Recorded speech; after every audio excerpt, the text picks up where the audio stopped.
It's sacred ground to walk into an office with a patient. You enter into somebody's space in a level of uncertainty and implicit trust that is not easily replicated in other relationships. When you walk into a room with a child, you're walking into a room with the most vulnerable of us. And then to create a holding environment in which a child can tell you what the struggle is. It's a challenge of skill and training. It's a challenge of relational connection. And it's a challenge of developmental awareness within one's own self.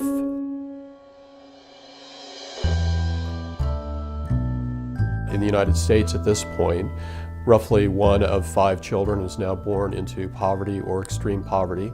The numbers of children who are showing up with their families at food banks and homeless shelters has gone up sharply in recent years. There is a phenomenon that's now called the cradle-to-prison pipeline, which demonstrates that children at risk in early childhood simply tend to progress from being at-risk preschoolers to being at-risk elementary school students. They fail to adequately achieve in school. They tend to become truant. They are the generation that follows.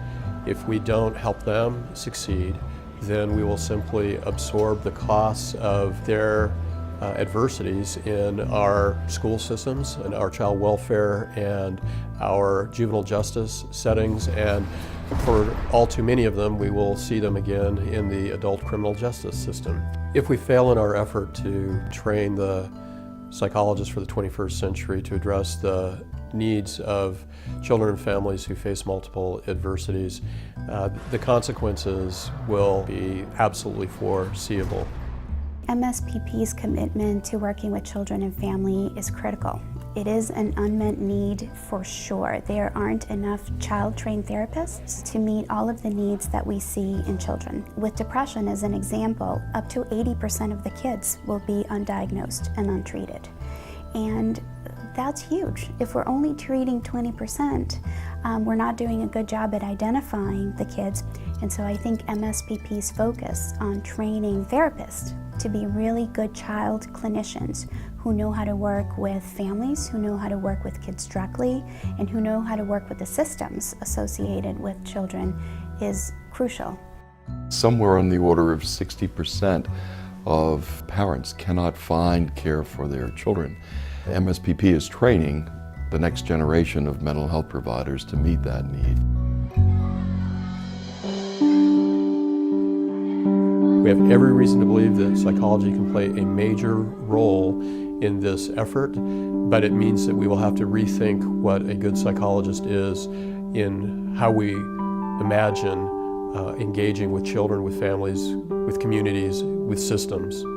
It's a long-term project, and it's a wonderful investment to be able to start in the beginning with prevention programs. There has been research that shows that kids that went through prevention programs 20 years later do better socially, academically, in their relationships. They have less health problems.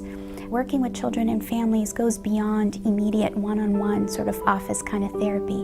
It really involves a more holistic, systemic approach, and I do believe that long-term, that has a huge and broad impact. The Leon O. Brenner Assessment Center was established in order to do assessment for children who need school assessments or personality assessments. That's burgeoned from a pop-and-pop lemonade stand when we started 8 or 10 years ago to a huge enterprise now. And we're doing it, I think now, in up to 17 languages. Our hope in establishing an initiative around social and emotional learning is to bring expert partners together to develop more of a service that is educational and clinical that can bring mental health in a much richer way to the students and the teachers and the families. The chore is not saying, oh, I see that this is the problem, this is how we're going to solve it. The chore and the challenge of being the clinical child psychologist is to be able to join the child and help him or her begin to feel their own strength in managing whatever this critical issue is in their lives. I am confident that as we move forward, we will have a reputation in both the local and the larger community, perhaps even globally, being able to be a resource for both knowledge and intervention around family needs and children's needs.